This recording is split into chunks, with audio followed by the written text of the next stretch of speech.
Hey guys, welcome to the F Word. Recently, Elon Musk went on a podcast and said something that made basically every financial advisor in America roll their eyes.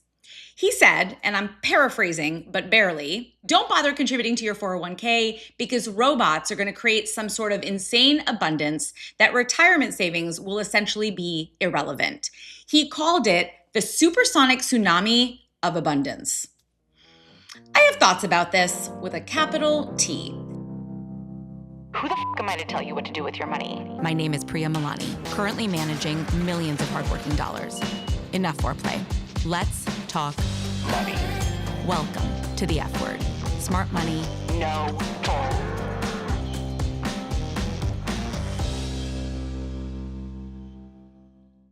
But before I get into them, I wanted to talk to someone who actually builds with AI for a living and also happens to have the Wall Street pedigree to know what it means for your money. Because in this conversation, I'm really hoping to thread that all together.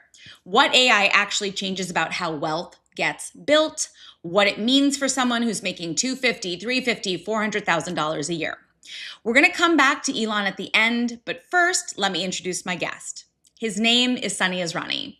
Sunny started his career on the fixed income trading floor at Bank of America Merrill Lynch, deep in credit derivatives. From there, he went to Bloomberg, where he built analytics infrastructure that powered investment decisions across Wall Street. He's a CFA. He then built Clasp, a personal finance app, and now he's co-founded LightSwitch, AI automation for CPG companies. He also teaches technology and AI to MBA students at Columbia Business School and consults on AI strategy with Fortune 500 companies. He has lived on both sides of the equation, and that's why I wanted him here. We've also been friends for almost 10 years, and he's just a blast to talk to. Sunny, welcome to the F Word. Thank you for having me. I have been in awe of this podcast, and I'm so happy I finally get to make an appearance. We're so pleased to have you. And we've been talking about this for a long time. In fact, the only reason I know about the Elon article is because you texted me with it the other day. But before we get to that, you have such an incredible background and foundation for this conversation. But I want to start by helping the audience understand your career and actually, more interestingly, your career pivot, because I find that most people who start in finance stay in finance. They don't necessarily go build things. So tell us a little bit about what you're doing at LightSwitch and why you're so excited about it. So, I think with LightSwitch, what we have an opportunity to do here is to take a more what we call an industry that's in the real economy, is what people say, which is like the CPG industry, both on the brand side and the manufacturer side, and actually kind of get them up to speed in the 21st century. And I think what I personally get excited about is taking all these AI transformation, taking all of these leaps in technology and applying them to help actual people, like actually seeing the headaches go away, And I think that to me is very exciting. That's so overwhelming though. Are these brands that we'd see in Whole Foods? Yeah, some brands are in Whole Foods, some brands are in Target. We also work with some of the manufacturers for these brands, managing distribution. It's been an incredible educational experience, just learning about the food system in this country and just all of the things that happen right before you pick up that product off the shelf. It's incredible. Yeah, and I call it overwhelming, but I really just mean that's a lot of room to disrupt. Exactly. Yeah, exactly. I would say pre-AI, the state of this industry was already ripe for innovation, and now it's only just made it that much more compelling. Very cool. Very cool. Well, we're going to drop a link to LightSwitch in the show notes, but let's get into it. Okay. There's so much noise right now out there about what AI means for money, for careers, for wealth accumulation. I would say that most of it feels like speculation. Did you see? I don't know if you saw the DoorDash founder is building a hedge fund and AI agents are going to be the portfolio managers. Yeah, there's a lot of crazy shit happening. But from where you sit, what does AI actually change about how people build wealth? Just to respond to the preface of the question, I think we all have to stay very grounded in the hard reality that this current media landscape does not allow for clarity on what is actually happening in the real world. And that we've known this leading up to this moment, and now we're just reaching a fever pitch. So just like the way that the economics of this media landscape works, it really just rewards extreme bombastical visions of the future, dystopian future. That's really kind of what it is, and that's why podcasts like this are so important because it allows people to just cut through the noise.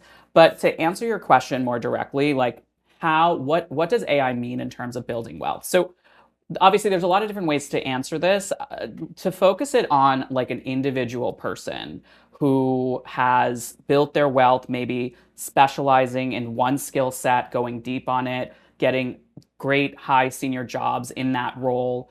What does AI do for someone like that? I would say that it kind of creates a case for people to become more of a generalist, right? To really understand the domains that are neighboring what they have developed a specialty in, and to be more open to, multiple revenue streams, to be more open to things that they may not have thought they need to do, and to kind of be a little bit more generalist in that sense.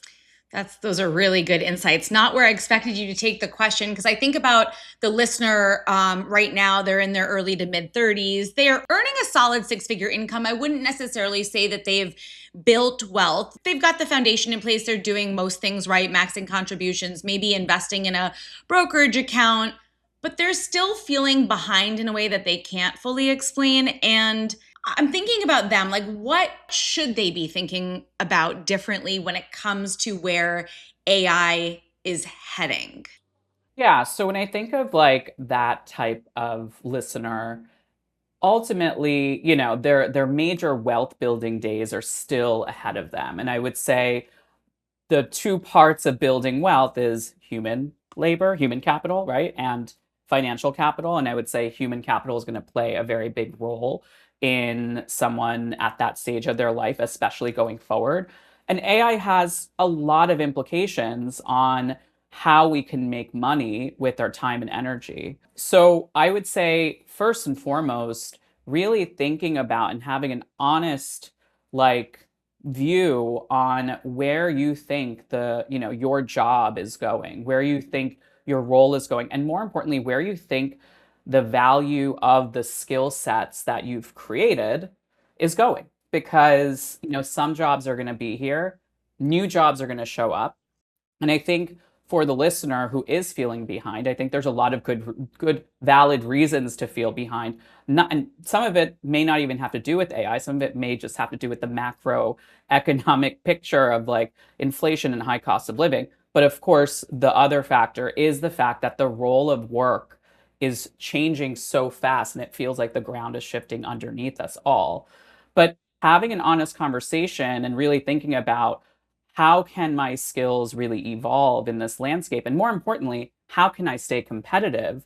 I think that's really like a good starting point because there are a lot of ways that you can stay competitive in this environment that you may never have even thought of before. Yeah, I love that answer. It's such a constructive one and really encourages each of us like to take our life into our own hands, to take a more active role. And luckily for my listeners, they've evolved in their career, but they're still early in their career, right? Like they're still young, they're still at a point where they can say, I've been thinking about my career in one way, and this just gives me the opportunity to start thinking about it in new and different ways. And for those that are feeling behind the eight ball, also I'll add, and you probably know the exact stat since you teach on this, but something like, we're all feeling like, oh, the whole world is using ChatGPT and Claude, but really the number of people that have even started, and from a corporate perspective as well, to adopt AI in their day-to-day work function is minuscule. Yeah, 100%. And I think, the stat, I might butcher the stat, but I think like if you look at ChatGPT, only 5% of the users are actually paying for it. The rest of them are really just using it as like a glorified search engine. Mm. And I think like, if you saw the charts like maybe 6, 7 months ago around AI adoption, of course, playing into this media landscape, like look at how quickly AI has been adopted, like several hundred million users within months, like it created this fever pitch. only to realize later that no, this is literally just people, instead of using Google, they're now using ChatGPT. So like that narrative that was being pushed was completely wrong, which is why I believe that a lot of these other narratives right now are also wrong. But to your point, like if you actually go into a lot of these companies, if you actually talk to people on the ground, they are just using it as a glorified search engine, which is great because it is a slight level up from a search engine, but that doesn't even scratch the surface on what AI can do, which is changing the nature of work. And I would say, for someone who is maybe making $200,000, $300,000 right now and may want to make half a million to a million in, 10 years, what's interesting is that that playbook is gone. It doesn't exist. Like what you needed to do 10 years ago to make a million in 10 years is completely no longer valid, which to some people is scary, but to other people is actually exciting because we get to decide what the rules are right now. We get to kind of be out there on the forefront and redefine what it means to kind of achieve that level of success, which I think is a better mindset to adopt. Yeah, we talk a lot about like victim versus victor narratives, and again, be taking the like glass half full. What can I do with this? How do I turn this into an advantage for myself and be more proactive in your career? This is awesome. I love this stuff. And again, luckily, I love talking to this 30 something audience because they have enough behind them. They've learned sort of the hard lessons well, but they have their whole career ahead of them and can really turn this into an opportunity. Exactly. Exactly. Love, love. Okay, here's something I've been genuinely curious about, and I'm specifically curious about your take. You're very close to this technology. You actually understand what it's capable of. Do people who are super close to this technology behave differently with their own money? And like, are AI professionals making different financial decisions than the average high earner, do you think? And like, if so, what might that look like in practice? Yeah, I'll be honest with you, and the answer is maybe a little like anticlimactic, but the people who I know who are very close to these technologies, who are working in it and making good amount of money, are awfully conventional when it comes to their financial investments. I know, again, like the headlines and the narratives that we see is like this person went all in on Nvidia, or these people are going into some obscure cryptocurrency to prevent against some dystopian future. That is great, and that sells clicks to an article. But what I personally am seeing with people on the ground is that it's their investment strategy is actually, again, quite traditional. And I'll tell you why. The people who are working close to AI, they are certainly bought in on, and myself included, certainly bought in on the value that it can create for society. But it would definitely be like a fool's errand to try to predict which companies, specific companies, get ahead. I mean, just 18 months ago, OpenAI was like the darling of like of the street, right? Like people were like, this is the company to really model after. That Microsoft had some affiliation with them, so they got a little bit of a bump from that. And now Anthropic has completely surpassed them. And who's to say Google won't just disintermediate both of these people, right? It is almost impossible to predict which companies are going to win over the other ones. And the people who are acutely aware of that are the people who are working in these industries. That said, I do think that there is a broad acceptance that AI itself is going to be, and it's going to create a lot of value. So what I'm actually seeing is more of like an index play, more of a broad market exposure play, definitely being in the game, maybe investing in an AI ETF. I am invested in a couple, like maybe just tilting a little bit more, but other than that, pretty traditional. Sounds like a nod towards capital D diversification, Absolutely. Absolutely. which has been the playbook forever for wealth And building. it's not going anywhere. AI is not going to disrupt that. We're thinking about retirement, right? And the 401k was built for a very specific playbook. Let's call it you work, you save, you compound, you retire at 65. Like that's the model. So do you think that model, I heard you say like 10 to 15 years from now or 5 to 10 years from now, like does the model still hold in the world that is changing so fast in terms of like stay the course and just, yeah, progress as we've always thought to?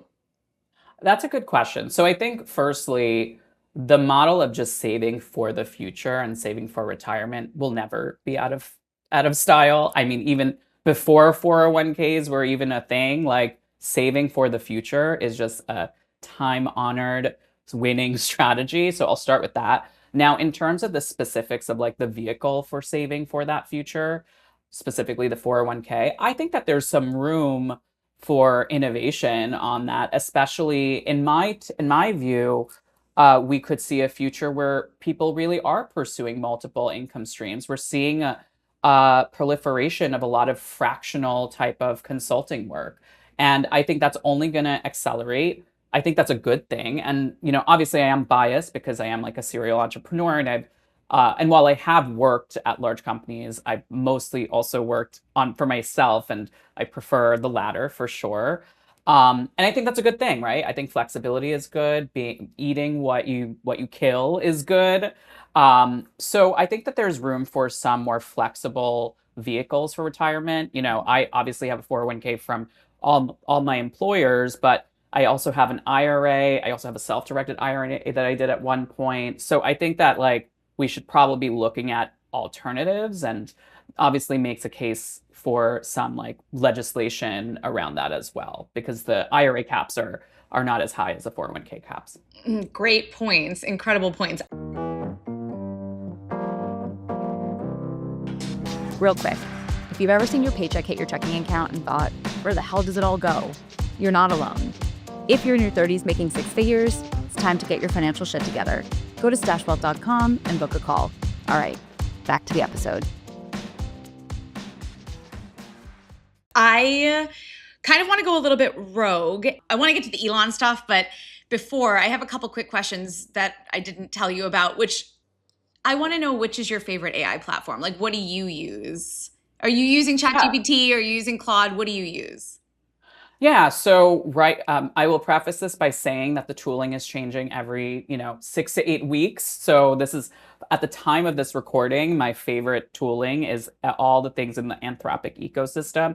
Not being paid by Anthropic, just is just my honest take. I'm very excited about what they put out, especially with Claude Cowork. I think it's like a game changer for professional work. I love teaching that stuff. But also, I'm a huge fan of N8N. N8N, if you don't know what that is, it's basically just a way to kind of build these visual workflows.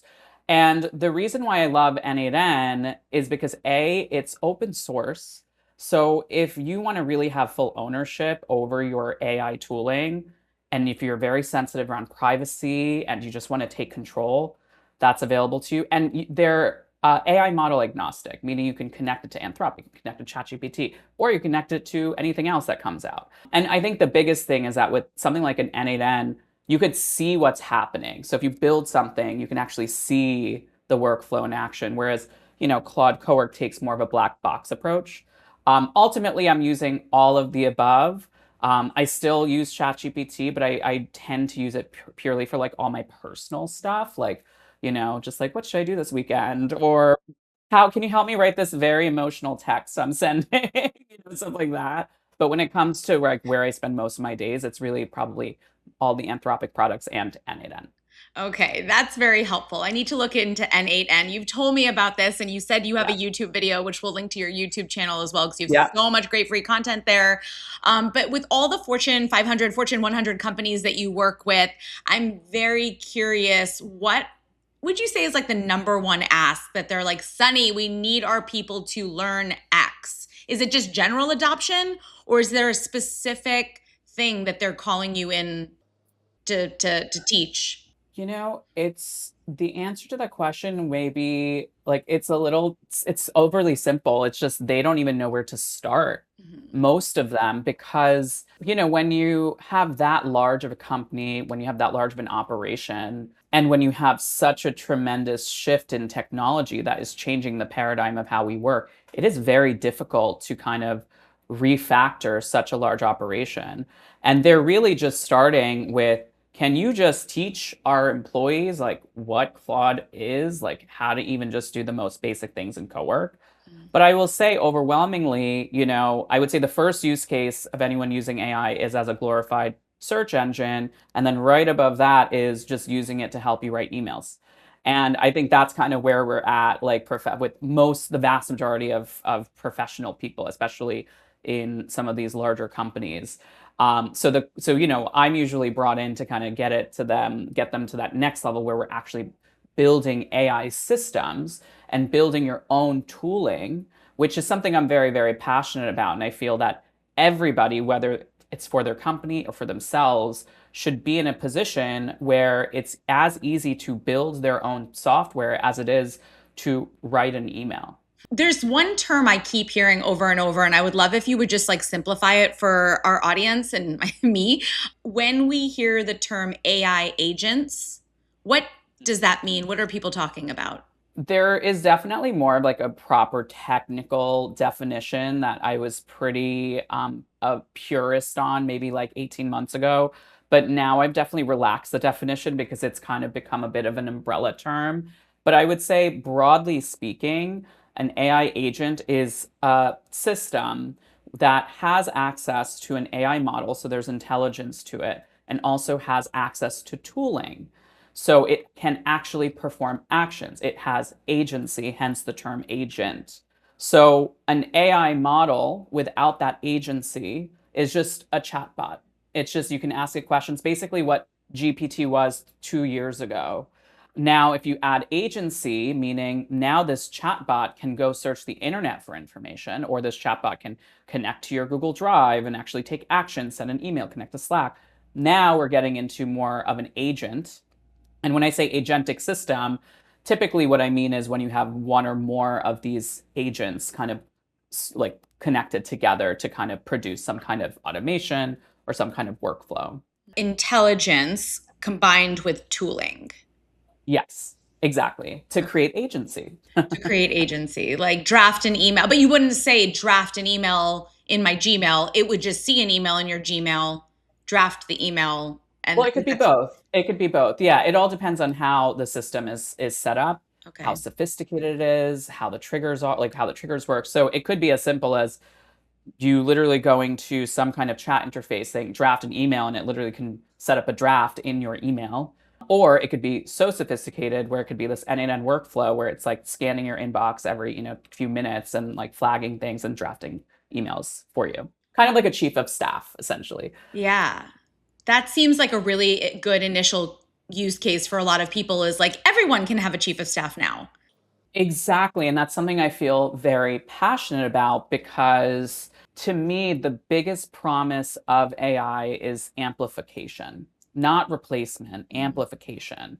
Not like, let me just have it think for me, but rather let it think about all the lower level things so I could think about the more important things, right? Like to really create forward leverage in your life and actually do things. So again, my strong belief is that I think everyone should be in a position where they can build their own chief of staff as easy as, again, being able to write email.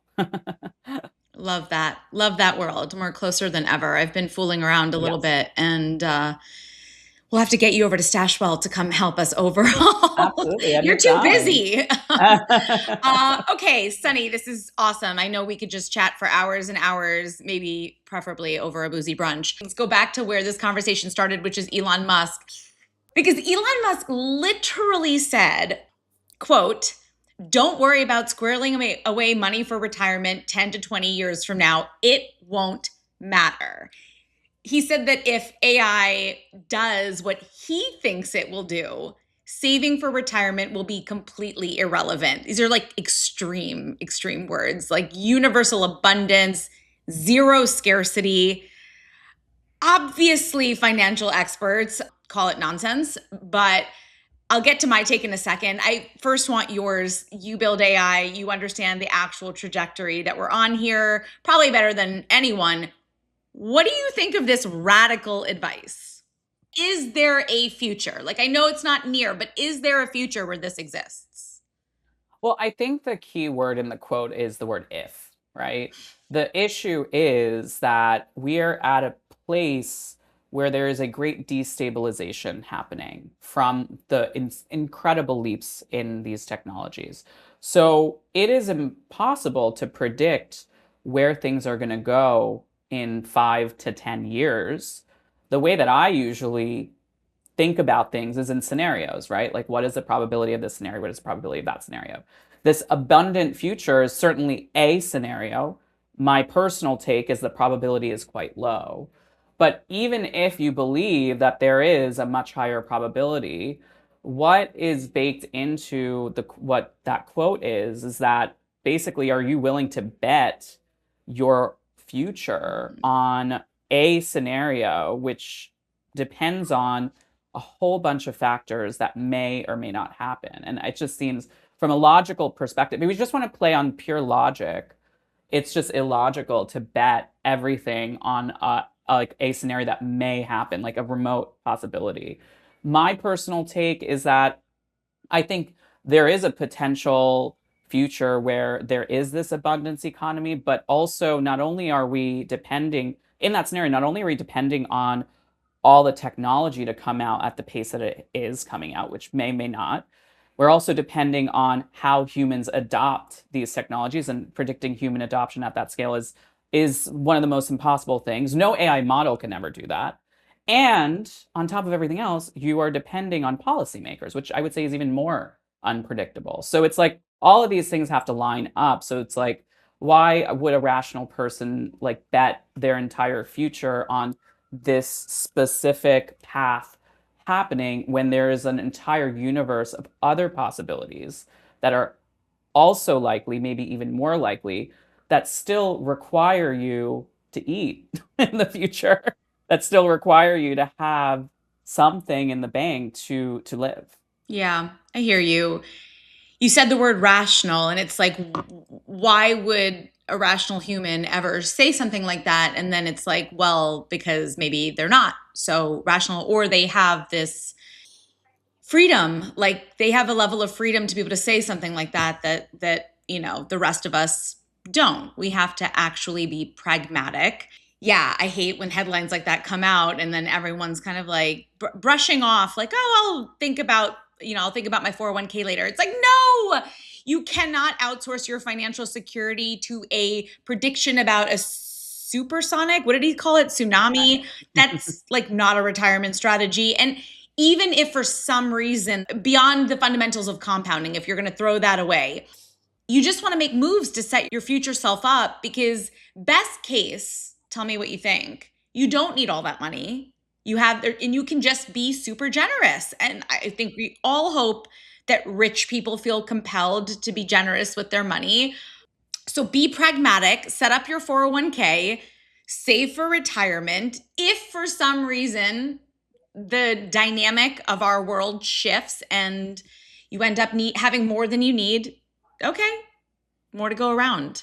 Yeah, exactly. And I think like the biggest thing for me is it's very important to really be, I would say, media literate, right? Like really understand this media landscape. I think that's such an important topic, because when you hear a statement from anybody, you have to just sit down and think about, well, why are they saying that? Like, what is the true motive? Is it to get attention? Is it to distract from something else? Is it because they really believe that?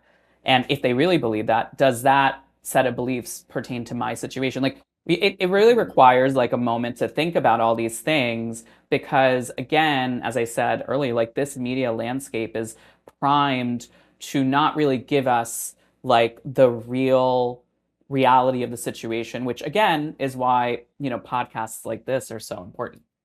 Well, and guests like you are so important. I love your advice. It's simple, it's straightforward.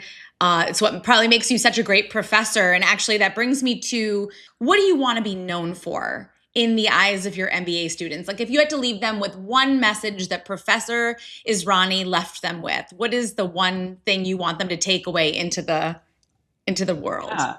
So this might be a slightly longer answer, but I've always taught a lot of like technical concepts to non-technical people. That's something I've always done. even when I was in finance, when I would do derivative trading, like part of my specialty was being able to like boil something down to its simplest essence. And I've always believed, even pre-AI, that like this technical, non-technical label is just like fake. It's just a way to create these like barriers to understanding. And now I'm so excited about what AI is doing in terms of just lowering the bar to actually be part of the conversation. So I think the thing I really hammer in to my students, not only the MBA students, but also some of the other work I do with high school students too, is that like you do not need to be intimidated by things you don't understand. And never has there ever been a time in history where you can actually sit down with an AI model and just have it explain to you something like you're a high school student, like you're a middle schooler even, and then build up from there. And the biggest thing is I just want people to be empowered by what they can build and what they can do right now, because the agency that everyone has never been higher than ever before in history. That is an awesome answer. Oh my God, so inspiring and so true.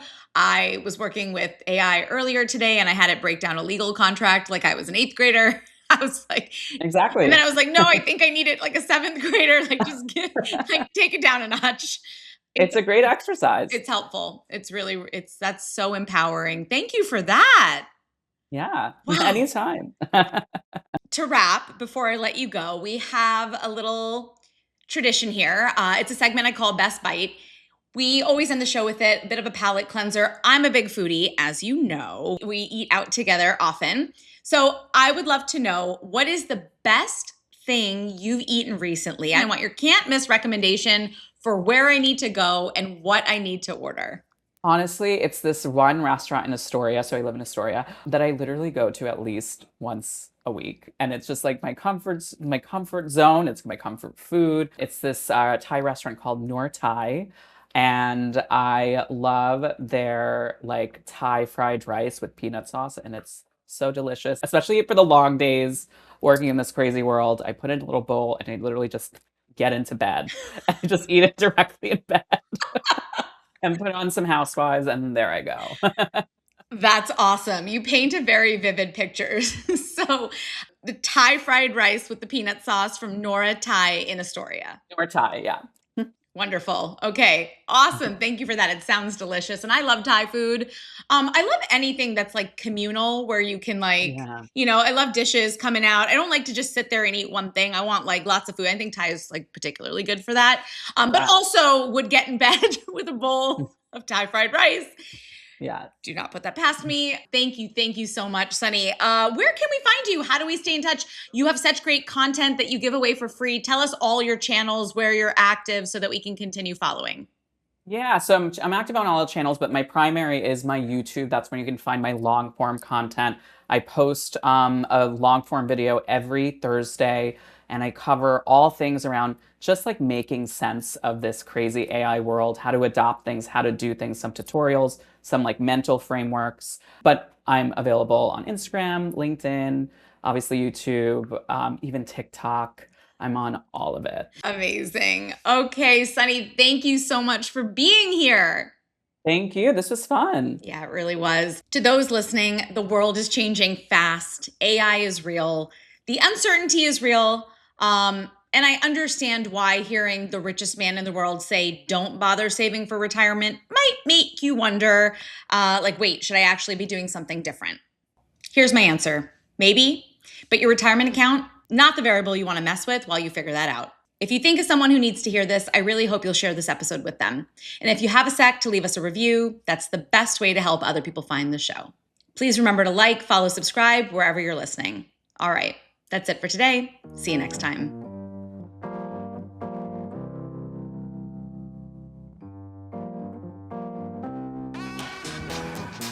Thanks for listening to The F Word with Priya and Milani. If you like what you heard, hit subscribe wherever you're listening and leave us a review while you're at it. We're approval junkies. Don't forget, you can find a ton of great resources, content, courses, and other freebies at stashwealth.com. Now, for the capital S stuff our lawyers want us to say. StashWealth is a registered investment advisor. Content presented is for informational and educational purposes only and is not intended to make an offer or solicitation for any specific securities, product, service, or strategy. Consult with a qualified investment advisor, that's us, before implementing any strategy. Investing involves risk, including the loss of principal. Past performance does not guarantee future results. There, we said it.